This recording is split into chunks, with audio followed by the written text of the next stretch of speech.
Trump's criminal case. It's criminal. There could be years in prison, probably not ever. But this is the OG of cases, the hush money case, where Donald Trump, if you forgot about it, is charged with 34 counts of falsifying business records stemming from reimbursements made to Trump's former lawyer and fixer, Michael Cohen, for hush money payments he made before the 2016 election to cover up an alleged affair with adult film star Stormy Daniels. Again, I said the OG of them, it is true. This still hasn't been resolved. The wheels of justice move slowly when you're important. During a pretrial hearing on Monday, Judge Merchan announced that this again is a criminal trial. It'll begin on April 15th in earnest. The jury selection is beginning very, very soon. Trump is super pissed. A number of reasons that he's pissed is that he wanted Michael Cohen and Stormy Daniels to not be able to testify in this trial. They are pivotal to the trial and the fact that this hush money and then the subsequent cover up again, which is the criminality part, took place. It's ridiculous to assume that they wouldn't testify, but here's what he had to say about this case. We have a man who just ruled he'd like the trial to start in 21 days or something, and I don't know how you can have a trial that's going on right in the middle of an election. Not fair, not fair. It's not fair at all. He knows that too. He's a Democrat judge. He wants to do that because they're all trying to damage Trump as much as possible. It's having the reverse effect, but maybe someday it won't. I don't know. Someday maybe it won't. The breathlessness. Yes, it's an election year. It's a time to appoint Supreme Court justices before the ones who die have gone cold. A lot of mainstream media don't give you honest news. We do. You know why? Because of you.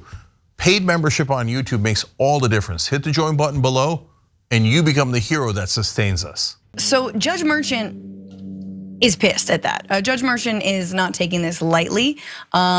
He's not having any of this, that he's being called unfair, saying that you are literally accusing the Manhattan DA's office and the people assigned to this case of prosecutorial misconduct and trying to make me complicit in it.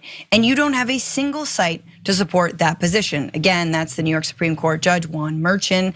Merchan said also that Trump's attorneys were leveling allegations that were incredibly serious and unbelievably serious.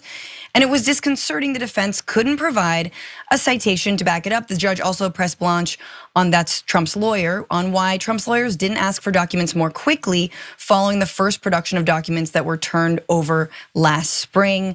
Again, they're trying to argue that there's some sort of attorney-client privilege here between Michael Cohen and Donald Trump, but they're not officially, we've covered this last week, formally asking for that because that would enable the prosecution to have access to a bunch of private exchanges between Michael Cohen and Donald Trump. So again, they're just slow walking this. Judge Merchan is calling them out on it, saying the people went so far and above beyond what they were required to do that it's odd we're even here. Again, you're slow walking this. This is ridiculous. But again, that's every single case here. However, during the hearing, this is fun. You know when you're like in a criminal hearing for your own fraud and you're just like, ooh, somebody pinged me. And you're like, let me just quickly check out what's going on. And that's what Trump did. He took to Truth Social and apparently someone had DM'd him a very beautiful Bible passage. Not sure if you've heard of the Bible. It is a Bible. He bleated, receive this morning, beautiful, thank you. Quote, it's ironic that Christ walked through his greatest persecution the very week they're trying to steal your property from you. But have you seen this verse?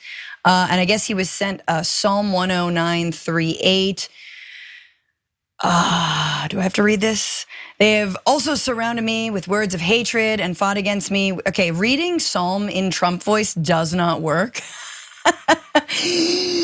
In return for my love, they are my accusers, but I give myself to prayer. Thus they have rewarded me for evil for good and hatred for my love, sent a wicked man over him, and let an accuser stand at his right hand. When he is judged, let him be found guilty, and let his prayer become sin. Let his days be few, and let another take his office. I mean, let his days be few. You know what I'm saying? Like, just like, let his days be few. That's all I'm gonna say about that. So, Trump takes time to be like, I am Jesus. Persecution, persecution, beautiful blonde / Palestinian. We see the connection? Yeah, anytime you can compare yourself to Jesus Christ himself, you kind of have to do it, right? You can't just leave the Christ comparisons just laying there on the table, friend, when it's just so obvious the connection, right? Trump paying off prostitutes with funds that he got fundraising for his presidential campaign. That's exactly like Jesus Christ dying for our sins. And of course, it's Lent. It's the week right before Easter Sunday for those who celebrate. Obviously, he has to make this comparison. And is this any different from your high school and college friends who post those ridiculously cringe memes on Instagram about how they even hated on Jesus, and the they they're talking about is their secretary at their job? I don't see how this is any worse than that. Yeah, you're like, this is about you being a creep. I'm pretty sure Jesus didn't own a golf club that served really bad martinis. In fact, I'm sure if Jesus had to make a martini, it'd be delicious. There wouldn't be random ice floating in a big margarita cup, you idiot. But anyway, we will be following the Hush Money case, and it is not prostitute, it is sex worker, but it is not sex worker, it is porn star. And she was not being paid for said encounter, although sorry, she might be use getting. the wrong P word, my bad. Use the wrong P word. I'll stay on top of that. Grab 'em by the P word. Thanks for watching The Young Turks. We really appreciate it. Another way to show support is through YouTube memberships. You'll get to interact with us more. There's live chat emojis, badges. You've got emojis of me, Anna, John, JR. So those are super fun. But you also get playback of our exclusive member-only shows and specials right after they air. So all of that, all you gotta do is click that join button right underneath the video. Thank you.